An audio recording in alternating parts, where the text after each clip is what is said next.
Hello, everybody. I'm John Locke, and I'd like to welcome you to the LockeInYourSuccess.com Trading Performance Podcast, where it's all about real traders, real problems, and real coaching. Listen up and enjoy the segment. Remember, there is nothing keeping you in a trade except for your ego. Your ego wants to win this trade. Your ego wants to win this argument. Your ego wants to be right. But we have this saying, particularly when we talk about a relationship coaching, when I get into that with relationship coaching, do you want to be right or do you want to be happy? If you're in an argument with your wife, you have that choice, right? You can win the argument, but that's going to, depending on the argument, that can cause a lot of long-term damage to your relationship that's going to make you quite miserable. Oftentimes, it's better off not to try to win the argument, but rather, or not to be right, not worrying about being right or who's wrong. It's much better off to come to some sort of a compromise so that you are happy. To do that, that requires putting your ego aside, not worrying about winning, maybe looking wrong, and for the benefit of the relationship longer term. And it's the same way with trading. Your ego is going to want to win this trade.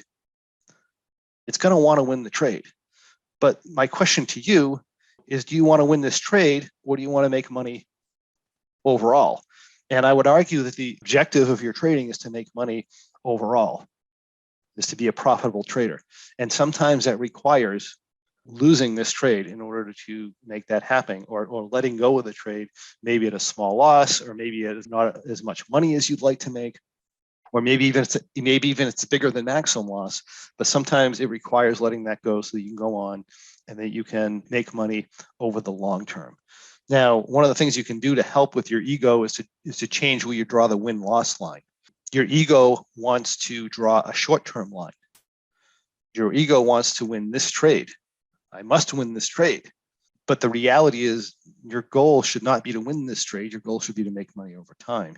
And sometimes, like I said, that requires losing this trade or not making as much money as your ego would like to win. One of the things you can do is change where you draw the win-loss line. Remember, you can draw your win-loss line anywhere you want. You can draw it whether you made money on this trade. You can draw it where, I have examples of this trading all the time. In some of our trading, we roll butterflies. So based by rolling butterflies, we exit a butterfly and then we enter at another level.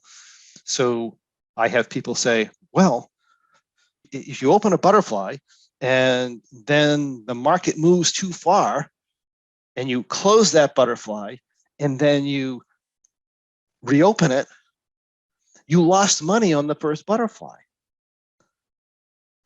And that's a problem for them. And I'm like, well, who the hell cares? Overall, the trade over the, you're going to trade this trade over the course of 30 days. You might roll the butterfly 3 times. You might lose money on that butterfly each time. But at the end of the day, you made money.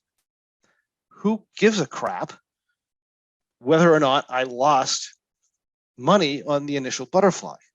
The reality is, if I'm in a butterfly, I'm short 2 options and I'm long 2 options.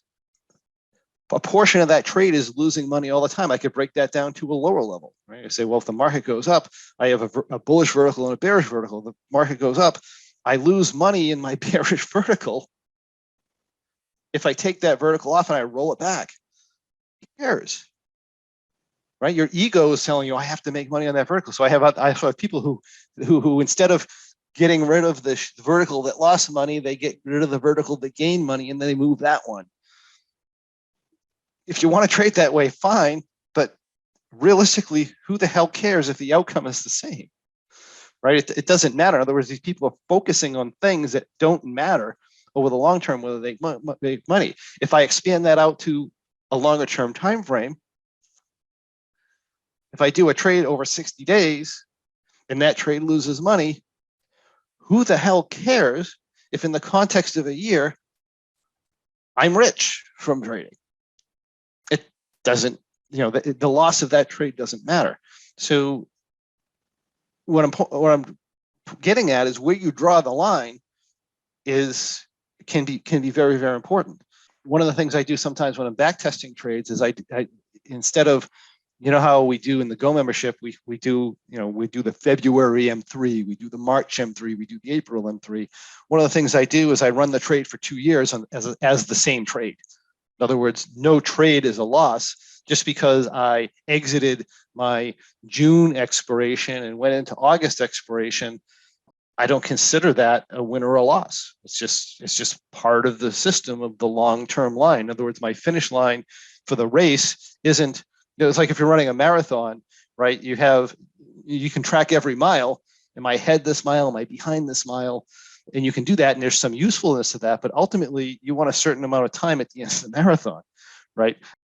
And it doesn't really matter if you're a little behind or a little ahead at that 1 mile point. Matter of fact, I could do, if I usually run a 10-minute mile, I can be, I might run a 7-minute mile my first mile, but then I'm wiped out and I can't finish the marathon and my overall marathon time is awful. Or I could do maybe the first mile. If I usually run a 10-minute mile, I can do it maybe in 15 minutes and I can make it up by being periodically faster later on in trade, right? So that's the same dynamic we're looking at with our trader. If I'm a little bit behind on my first mile and I get all upset and I let that fluster me, and then I start changing my approach and I run too fast my second mile, well, then again, I have a problem at the end of the race. If putting where you draw the line is being a problem with your ego, is my point. If where you draw the line is being a problem with your ego, draw it at a longer level, right? We can do that.